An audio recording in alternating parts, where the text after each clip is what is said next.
ಇತ್ತೀಚಿನ ಸಂಚಿಕೆಗಳನ್ನು ಜಾಹೀರಾತಿನ ಕಿರಿಕಿರಿ ಇಲ್ಲದೆ ನೋಡಿ.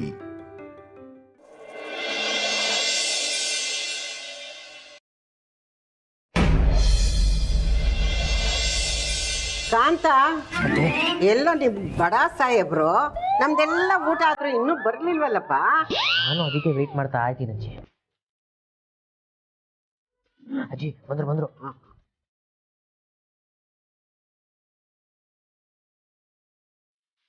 ಬನ್ನಿ ಕಂತ ಕೂತ್ಕೊಳ್ಳಿ, ಊಟ ಮಾಡೋಣ. ನಂದು ಆಗ್ಲೇ 1 ಅವರ್ ಮುಂಚೆ 2 ರೌಂಡ್ ಬ್ಯಾಟಿಂಗ್ ಆಗೋಯ್ತು ಬಾಸೆ. ವೈಜಯಂತಿ ಅಮ್ಮ, ಇಬ್ಬರಿಗೂ ಊಟ ಬಡಿಸಮ್ಮ. ಹೌದಮ್ಮ, ಅಮ್ಮ ತುಂಬಾ ಹೊಟ್ಟೆ ಹಸಿತಿದೆ, ಊಟ ಬಡಿಸ್ತೀರಾ?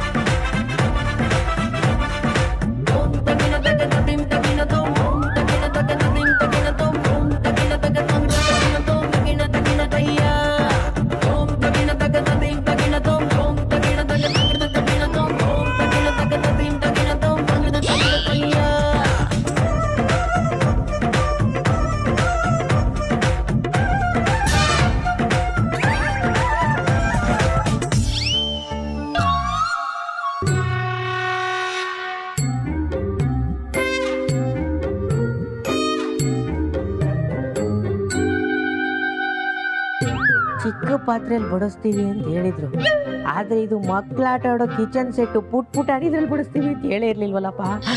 ಬಾಸಿ ಊಟ ಮಾಡ್ತಾರೆ ಇದ್ರಲ್ಲಿ. ಇವತ್ತು ಏನೋ ಗ್ರಾಚಾರ ಕಾದಿದೆ. ಈ ಆಟಕ್ಕೂ ನನಗೂ ಸಂಬಂಧ ಇಲ್ಲ ಬಾಸ್.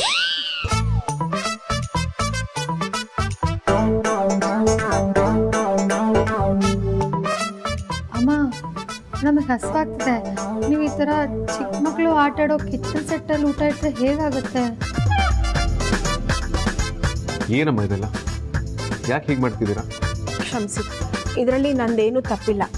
ಇವರೆಲ್ಲ ಏನು ಹೇಳಿದ್ರು ನಾನು ಅದನ್ನು ಮಾಡ್ತಿದ್ದೀನಿ ಅಷ್ಟೇ.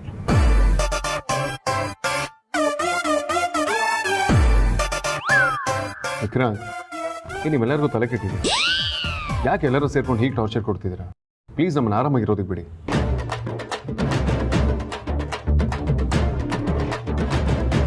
ಅಣ್ಣ, ನಾನಿನ್ನು ಟಾರ್ಚರ್ ಮಾಡ್ತಾ ಇಲ್ಲ. ಮಗು ಬಗ್ಗೆ ಪ್ಲ್ಯಾನ್ ಮಾಡಿ ಅಂತ ರಿಕ್ವೆಸ್ಟ್ ಲೈಟಾಗಿ ಆರ್ಡರ್ ಮಾಡ್ತಾ ಇಲ್ಲ.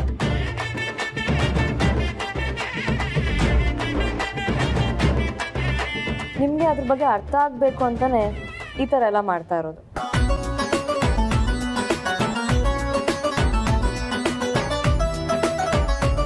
ಹೌದು ಬಾಸ್, ಸುಮ್ಮನೆ ಅವ್ರು ಹಾಕಿರೋ ಕಂಡೀಷನ್ ಒಪ್ಕೊಂಬಿಡಿ. ಇವತ್ತು ಮಕ್ಕಳಾಟ ಆಡೋ ಕಿಚನ್ ಸೆಟ್ಟಲ್ಲಿ ಊಟ ಹಾಕಿದ್ದಾರೆ. ನಾಳೆ ಹಾಕ್ತಾರೋ ಇಲ್ವೋ ಅದು ಗೊತ್ತಿಲ್ಲ. ಧರಣಿ ಸತ್ಯಾಗ್ರಹ ಅಂತ ಕೂತ್ಕೊಂಡ್ಬಿಟ್ರೆ ಕಷ್ಟ. ಹೌದು, ನಾವು ಧರಣಿ ಮಾಡ್ತೀವಿ. ಹೋರಾಟ ಹೋರಾಟ. ಏನೋ ಯಾರೋ ಕೂಗ್ತಾ ಇಲ್ಲ, ಎಲ್ಲ ಹೊರಟೋದ್ರ? ಅದೇ ನಾವೆಲ್ಲ ಇಲ್ಲೇ ಇದ್ದೀವಿ. ಹಾಗಾದ್ರೆ ಕೂಗಾಕ್ರೋ. ಹೋರಾಟ ಹೋರಾಟ, ಮಗುವಿಗಾಗಿ ಹೋರಾಟ, ಹೋರಾಟ ಹೋರಾಟ, ಮಗುವಿಗಾಗಿ ಹೋರಾಟ, ಯಾರಿಗಾಗಿ ಹೋರಾಟ? ಮಗುವಿಗಾಗಿ ಹೋರಾಟ.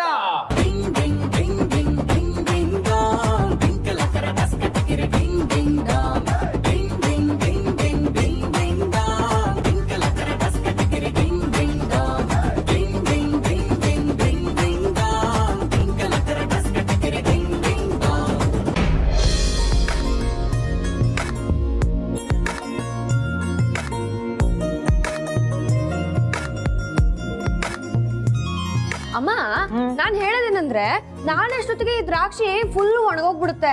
ಅದಕ್ಕೆ ನಾನು ನೀನು ಅಪ್ಪ 3 ಜನ ಸೇರ್ಕೊಂಡಿದ್ದೀನಿ ತಿನ್ನೋಣ ಇವತ್ತು. ನಾಳೆ ಮತ್ತೆ ತಗೊಂಡ್ಬರ್ಬೋದಲ್ಲ? ನಿಮ್ಮ ಅಕ್ಕ ತಿಂಡ್ಪೋತಿ ಊರ್ಗ್ ಹೋಗಿದ್ದಾಳೆ, ಇವಾಗ ನೀನ್ ತಿಂಡ್ಪೋತಿ ತರ ಆಡ್ಬೇಡ ರೀ. ನೀವೇನ್ರಿ ಮಕ್ಕಳ ತರ ಆಡ್ಕೊಂಡು ಅದನ್ನೆಲ್ಲ ಮೈಲ್ಗೆ ಮಾಡ್ಕೊಂಡು ನಾನ್ ತಿನ್ನಂಗಿಲ್ವಾ? ಇವಾಗ ನಾನ್ ನೋಡ್ ಬರ್ತಾರ ಕೋಪದಲ್ಲ ಮೇಲೆ.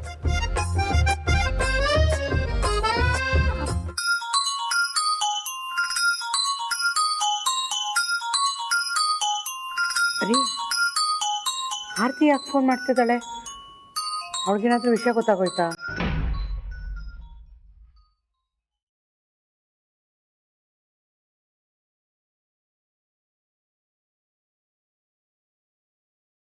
ಅಮ್ಮ, ನಾಳೆ ಎಲ್ಲರೂ ಬೇಗ ಬರ್ತೀರಲ್ಲ, ಯಾರು ಲೇಟ್ ಮಾಡಬೇಡಿ.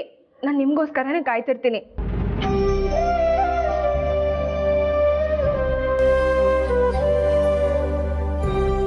ಬರೀ ಕುಡಿ. ಹಲೋ ಆರ್ತಿ. ಅಪ್ಪ ನೀವಾ? ನಾಳೆ ಬೇಗ ಬರ್ತೀರಾ ತಾನೆ? ಹಾಂ ಮಗಳೇ, ಬರ್ತಾ ಇದ್ದೀವಿ.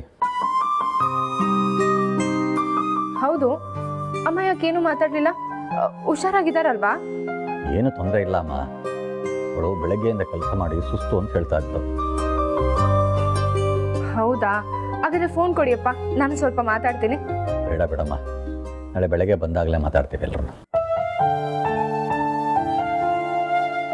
ನಾಳೆ ಮರಿದೆ ಎಲ್ಲರೂ ಬೇಗ ಬನ್ನಿ, ನಾನು ನಿಮಗೋಸ್ಕರ ಕಾಯ್ತಿರ್ತೀನಿ. ಆಯ್ತು ಮಗಳೇ.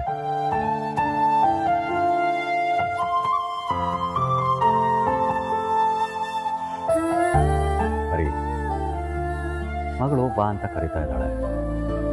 ಸುಹಾಸಿನಿಯವರು ಬರಬೇಡ ಅಂತ ಹೇಳ್ತಾ ಇದ್ದಾರೆ. ಮಗಳ ಸಂತೋಷಕ್ಕೆ ನಾವು ಅಲ್ಲಿಗೆ ಹೋಗಬೇಕು. ಆದರೆ ನಮ್ಮ ಸ್ವಾಭಿಮಾನ ಆತ್ಮಾಭಿಮಾನ ಕಾಪಾಡ್ಕೋಬೇಕು ಅಂದರೆ ನಾವು ಅಲ್ಲಿಗೆ ಹೋಗಬಾರ್ದು.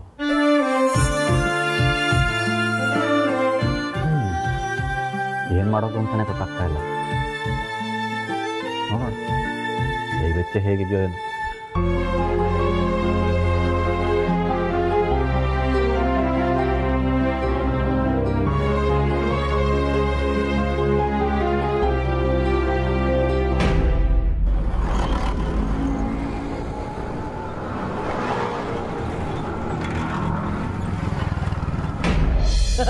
ಈ ಸ್ಪೀಕರ್ ಅಲ್ಲಿ ಬರೋ ಸೌಂಡ್ಗೆ ಬಾಸು ರೌಡಿ ಮೇಡಮ್ ಇಬ್ರು ಎದ್ದು ಬಂದು ನಾವು ಹಾಕಿರೋ ಕಂಡೀಷನ್ಗೆ ಪಕ್ಕಾ ಒಪ್ಕೋತಾರೆ. ಕಾಂತ ಸ್ಟಾರ್ಟ್ ಮಾಡ್ರಿ.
ವಿಕ್ರಾಂತ್ ಏನಿದು?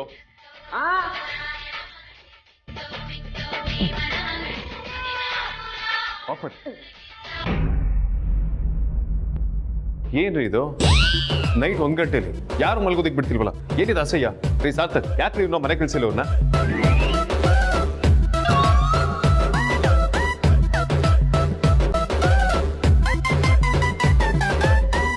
ವಿಕ್ರಾಂತ್ ಇಷ್ಟೊತ್ತಲ್ಲಿ ಜೋರ ಮ್ಯೂಸಿಕ್ ಪ್ಲೇ ಮಾಡ್ತಿದ್ರಲ್ಲ, ಕಾಮನ್ ಸೆನ್ಸ್ ಬೇಡ ನಿಮ್ಗೆ? ನೀವು ಹೀಗೆಲ್ಲ ಮಾಡ್ತಿದ್ರೆ ನಾವು ನಿದ್ದೆ ಮಾಡೋದು ಹೇಗೆ? ನೀವು ನಮಗೋಸ್ಕರ ಓಕೆ ಅನ್ನೋದಲ್ಲ, ನಿಮ್ಮ ಮನ್ಸಾರ ಓಕೆ ಅನ್ಬೇಕು. ಇಲ್ಲ ಅಂದ್ರೆ ನೈಟ್ ಎಲ್ಲ ಆರ್ಕೆಸ್ಟ್ರಾ ನಡೀತಾನೆ ಇರುತ್ತೆ.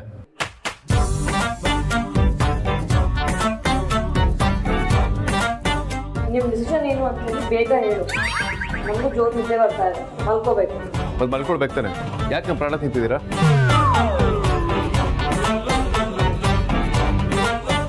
ಈಗ ನೀವು ಹೇಳಲಿಲ್ಲ ಅಂದರೆ ನಾವು ತಿರ್ಗಾ ಘೋಷಣೆ ಕೂಗಬೇಕಾಗತ್ತೆ. ಅಕ್ಕಪಕ್ಕ ಮನೆಯವ್ರನ್ನೂ ನಮ್ಮ ಜೊತೆ ಸೇರಿಸ್ಕೋಬೇಕಾಗತ್ತೆ. ಶಾಂತ, ಇವ್ರು ಕೇಳೋ ಥರ ಕಾಣ್ತಾ ಇಲ್ಲ, ನೀನು ಘೋಷಣೆ ಕೂಗ. ಅಜ್ಜಿ, ಈಗ ಈ ವಿಷಯ ಮಾತಾಡೋದು ಸರಿ ಇರಲ್ಲ, ಬೆಳಿಗ್ಗೆ ಮಾತಾಡೋಣ. ನೀವು ಮಲ್ಕೊಳ್ಳಿ. ಇಲ್ಲ ಇಲ್ಲ, ಈಗಲೇ ತೀರ್ಮಾನ ಆಗಬೇಕು.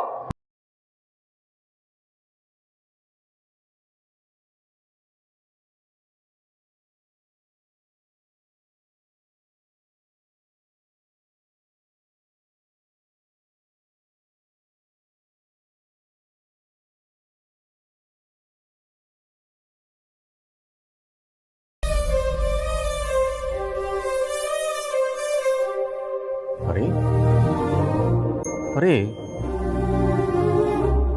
ಏನಾಯ್ತಪ್ಪ? ಇದಕ್ಕಿದ್ದಂಗೆ ಪರಿಮಯ ಆಗ್ಬಿಟ್ಟಿದ್ದಾಳೆ, ಅಲ್ಲಿ ಮಲಗಿದ್ಲು. ಹೌದಾ? ಅಪ್ಪ, ಅಮ್ಮ ಅಲ್ಲಿ ಜೋಕಾಲಿ ಹತ್ರ ಕೂತಿದ್ದಾಳೆ.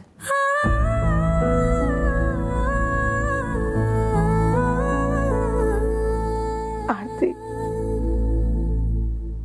ನಿಮ್ಮ ಅಮ್ಮನ ಮೇಲೆ ಕೋಪ ಮಾಡ್ಕೋಬೇಡಮ್ಮ. ನಿನ್ ಸೀಮಂತನ ನೋಡೋ ಸೌಭಾಗ್ಯ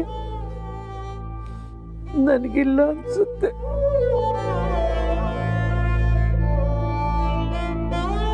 ಜೋಕಾಲಿ ಮೇಲೆ ಕೂರೋಳು ಹೋಗಲ್ಲ ಇವಳು. ಅಪ್ಪ, ಅಮ್ಮ ಅಳ್ತಾ ಇದ್ದಾಳೆ.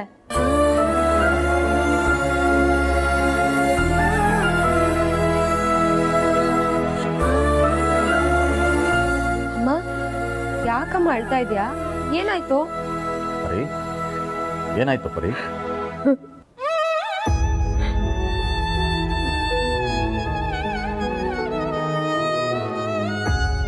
ನಮ್ಮ ಆರ್ತಿ ಸೀಮಂತಕ್ಕೆ ಹೋಗ್ಬೇಕು ಅಂತ ಎಷ್ಟು ಆಸೆ ಇಟ್ಕೊಂಡಿದ್ದೆ ನಾನು. ಕೊನೆಗೂ ಅವಳು ಸೀಮಂತಕ್ಕೆ ಹೋಗದೆ ಇರೋ ಥರನೇ ಆಗೋಯ್ತು. ಹೇಳ್ರಿ, ನಾನು ಅವಳು ಸೀಮಂತಕ್ಕೆ ಹೋಗೋ ಅದೃಷ್ಟ ಮಾಡಿಲ್ವಾ? ನೋಡಿ, ಯಾರೇನಂದ್ರೂ ಪರವಾಗಿಲ್ಲ, ಆ ಸುಹಾಸಿನಿ 2 ಏಟು ಹೊಡೆದ್ರು ಪರವಾಗಿಲ್ಲ, ನಾನು ನನ್ನ ಮಗಳು ಸೀಮಂತಕ್ಕೆ ಹೋಗ್ಲೇಬೇಕು ರೀ.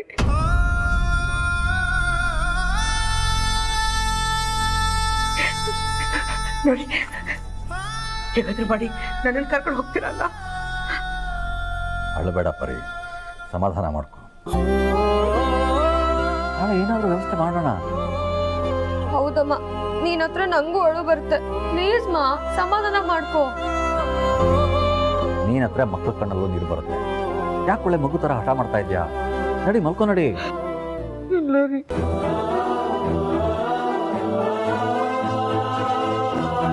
ನಾನು ನನ್ನ ಮಗಳನ್ನ ನೋಡ್ಬೇಕು, ಅವಳು ಸೀಮಂತ ನೋಡ್ಬೇಕು. ನನ್ನನ್ನು ಕರ್ಕೊಂಡು ಹೋಗ್ರಿ, ನನ್ನನ್ನು ಕರ್ಕೊಂಡು ಹೋಗ್ರಿ. ಪರಿ, ಯಾಕೆ ಹೀಗೆ ಹಠ ಮಾಡ್ತಾ ಇದ್ಯಾ? ನಾನು ನಾಳೆ ಏನಾದರೂ ವ್ಯವಸ್ಥೆ ಮಾಡ್ತೀನಿ ಅಂತ ಹೇಳಿದ್ದೀನಿ ತಾನೆ. ಈಗ ನಡಿ, ಹೌದು ನಡಿ.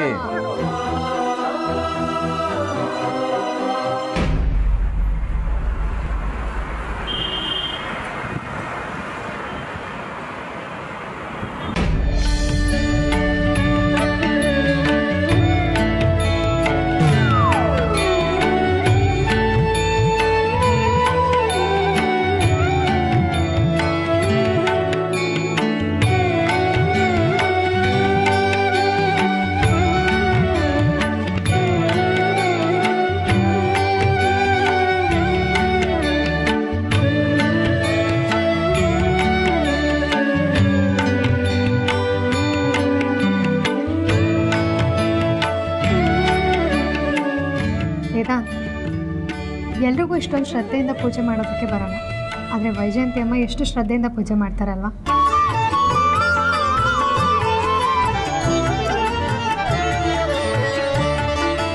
ಅವ್ರು ದೇವ್ರಿಗೆ ಅಲಂಕಾರ ಮಾಡೋ ರೀತಿ, ಪೂಜೆ ಮಾಡೋ ರೀತಿ ನೋಡೋದಕ್ಕೆ ತುಂಬ ಖುಷಿ ಆಗುತ್ತೆ.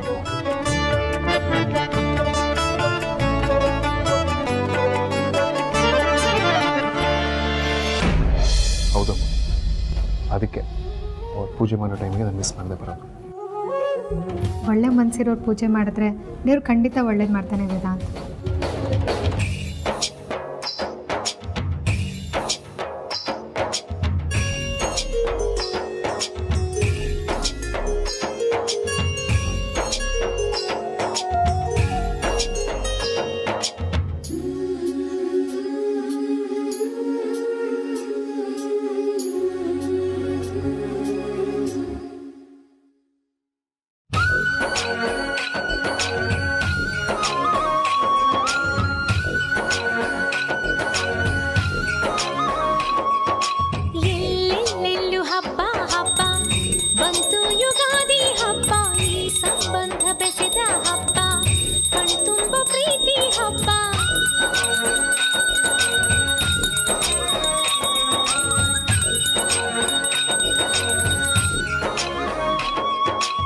ಎಲ್ಲೆಲ್ಲೆಲ್ಲೂ ಹಬ್ಬ ಹಬ್ಬ ಬಂತು ಯುಗಾದಿ ಹಬ್ಬ ಈ ಸಂಬಂಧ ಬೆಸೆದ ಹಬ್ಬ ಕಣ್ತುಂಬ ಪ್ರೀತಿ ಹಬ್ಬ.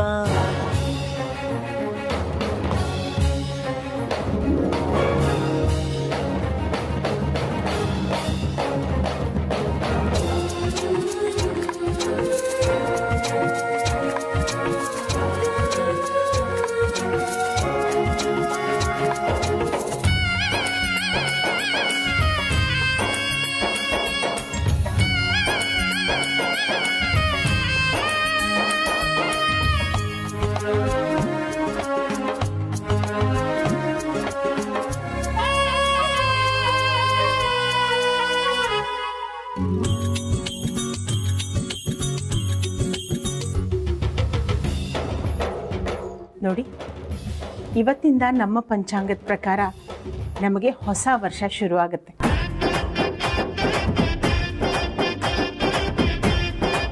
ಹೊಸ ವರ್ಷದ ಮೊದಲನೇ ಹಬ್ಬನೇ ಯುಗಾದಿ ಹಬ್ಬ. ಚೈತ್ರ ಮಾಸದ ಮೊದಲನೇ ದಿನ ಶುಭಕೃತ್ ಸಂವತ್ಸರ ಶುರುವಾಗುತ್ತೆ.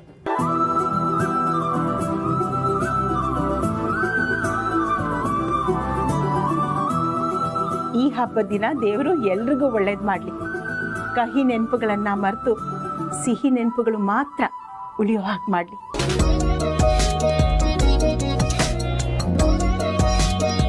ಎಲ್ರಿಗೂ ಬೇವು ಬೆಲ್ಲ ಹಬ್ಬದ ಶುಭಾಶಯಗಳು. ನಿಮಗೂ ಕೂಡ ಯುಗಾದಿ ಹಬ್ಬದ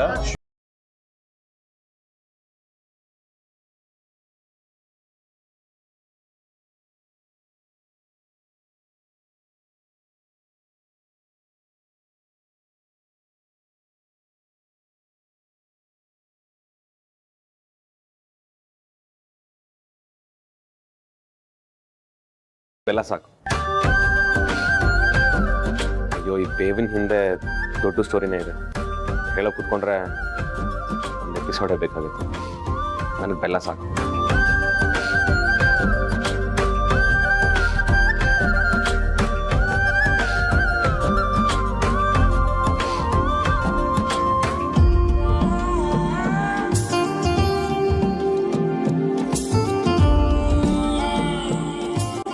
ವೈಜಯಂತಿ, ಇವನು ಈಗಲ್ಲ, ಚಿಕ್ಕನಿಂದಲೂ ಹೀಗೇನೆ.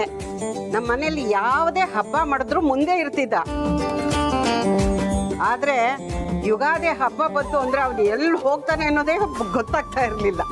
ಯಾಕೆ ಗೊತ್ತಾ? ಬೇವು ಬೆಲ್ಲ ಕೊಡ್ತೀವಲ್ಲ, ಅದಕ್ಕೋಸ್ಕರ.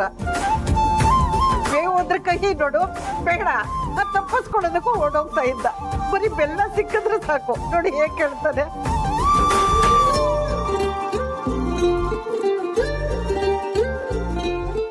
ಹೌದಾ ಅಜ್ಜಿ, ಹೀಗೆಲ್ಲ ಮಾಡ್ತಿದ್ರ ಬಾಬಾ? ಬಜಾರಿ ವಿಕ್ರಾಂತ್ ಅಷ್ಟೇ ಅಲ್ಲ, ಆದ್ಯ ಕೂಡ ಹಾಗೆ ಮಾಡ್ತಿದ್ಲು. ಬೆಲ್ಲನ ಆರಿಸಿ ತಿಂದು ಓಡೋಗ್ತಿದ್ಲು. ಅದ್ ಸರಿ, ಆದ್ಯ ಅಲ್ಲಿ ಕಾಣಿಸ್ತಿಲ್ಲ? ಅವರು ಧ್ರುವನ್ ರೆಡಿ ಮಾಡಕ್ ಹೋಗಿದ್ದಾರೆ. ಹೋಗ್ತಾ ನಂಗೆ ಏನು ಹೇಳಿ ಹೋದ್ರು ಗೊತ್ತಾ? ಅಮ್ಮ ನಂಗೆ ಬೇವು ಕೊಡಬೇಡಿ, ಬರೀ ಬೆಲ್ಲ ಮಾತ್ರ ಕೊಡಿ, ಅದನ್ನ ಮುಚ್ಚಿಟ್ಟಿರಿ ಅಂತ ಹೇಳಿದ್ರು. ನೋಡಿ, ಬೇವು ಬೆಲ್ಲ ಅನ್ನೋದು ಸುಮ್ಮನೆ ಹೀಗೆ ಮಾಡಿಲ್ಲ. ಅದ್ರ ಹಿಂದೆ ತುಂಬ ದೊಡ್ಡ ಅರ್ಥನೇ ಇದೆ. ನಮ್ಮ ಜೀವನದಲ್ಲಿ ಬರೀ ಸುಖ ಮಾತ್ರ ಅಲ್ಲ, ಕಷ್ಟನೂ ಬರುತ್ತೆ. ಕಷ್ಟನೂ ಸುಖದಷ್ಟೇ ಸಮಾನವಾಗಿ ಎದುರಿಸ್ಬೇಕು ಅಂತ.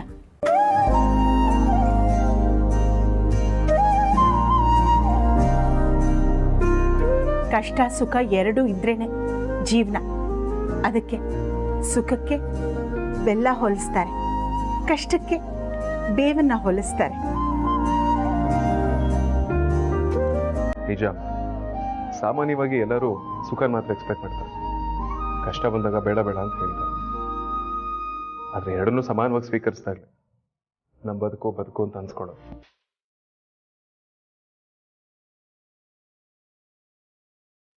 ಬೈ ದ ವೇ, ಇನ್ನೊಂದು ವಿಶೇಷ, ಈ ಹೊಸ ವರ್ಷದ ಮೊದಲನೇ ಸಂಭ್ರಮ ಆರತಿ ಸೀಮಂತ. ನಾವು ಆರತಿ ಸೀಮಂತನ ಪ್ಲಾನ್ ಮಾಡಿ ಅದ್ದೂರಿಯಾಗಿ ಮಾಡಬೇಕು, ಓಕೆನಾ?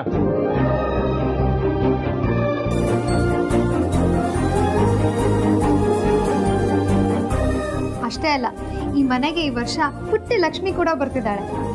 ನೋಡಿ ನಾದ್ನಿ, ಲಕ್ಷ್ಮಿನೇ ಬರಲಿ. ಲಕ್ಷ್ಮಿ ಬಂದ್ರೆ ನನಗೆ ತುಂಬಾ ಖುಷಿ ಆಗುತ್ತೆ.